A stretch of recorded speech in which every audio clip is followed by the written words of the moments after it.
Shalom, Boker Tov. It is Tuesday, April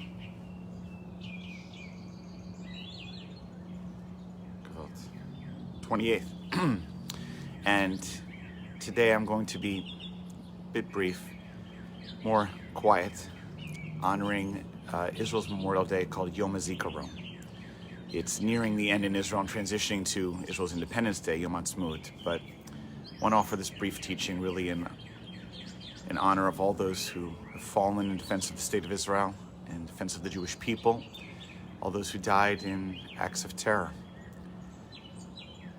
I offer this humbly as a Jewish American, as one who's never served in the military, never had that opportunity or made that choice. And so I offer this with humility, as one who speaks only via others and via experience and via my connection to the Jewish people and to the state of Israel. Today is not a day about political policies or what we think about a particular government, one government or one different government, a governmental leader. Israel's Memorial Day, Yom Hazikaron, is about honoring all those from whatever stripe, whatever place in society, from whatever background, who are willing to pay the ultimate price and who pay the ultimate price to defend our people and defend our safety.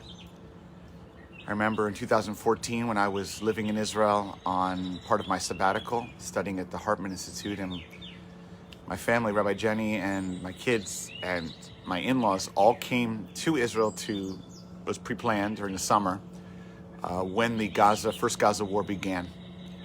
And as we were in there one Shabbat together as bombs were falling, and many had left Israel, certainly tourists had left Israel, and it was my first full experience of what it was like to live in Israel during a war. I'd lived during other skirmishes, we might say, and terrorist attacks, but not during a true war, we'll say.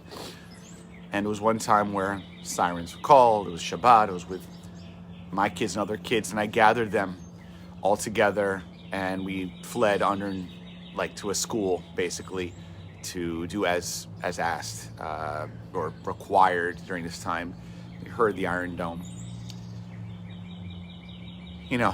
This feeling I had in my heart was I'm here helping these children, just gather them into a safe space.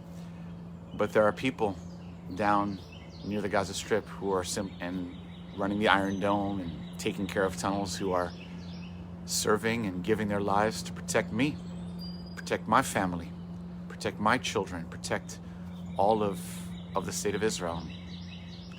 This was not a moment of whether you were Likud or Avodah, whether you were this way religiously, whatever stripe. Simply people that went towards the battle and went towards saving lives for the sake of others, for the sake of protection and of life. And that's what we do today. We bow our heads simply to honor those who are willing to give it all, that went towards danger for the sake of protecting others who were in danger.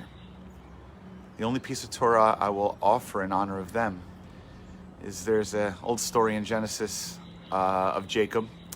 Jacob, who has a dream. One night he lies down, and in the dream he has Jacob's ladder. And then he has a dream of there are angels going up and down the ladder.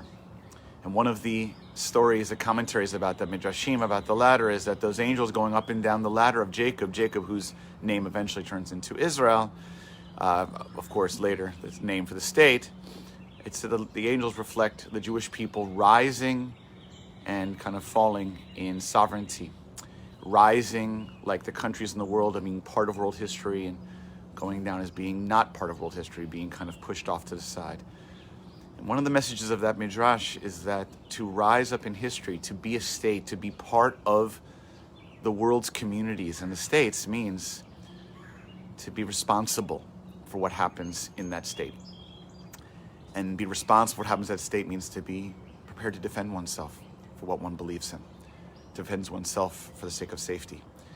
And so the decision to be a state and to rise up and to become a country, something I am eminently proud of as a Zionist, means the price paid for that is the price of tragically losing those who are willing to defend those values.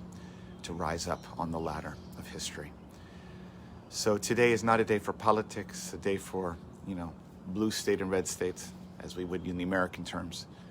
Today is a day simply for honoring, for saying Mourner's Kaddish, for thanking all those who gave everything to protect us, and to pray that in the years to come, Yom Hazaikaron will not have a longer line of names, but please God, one day, there will be peace. Boker Tov.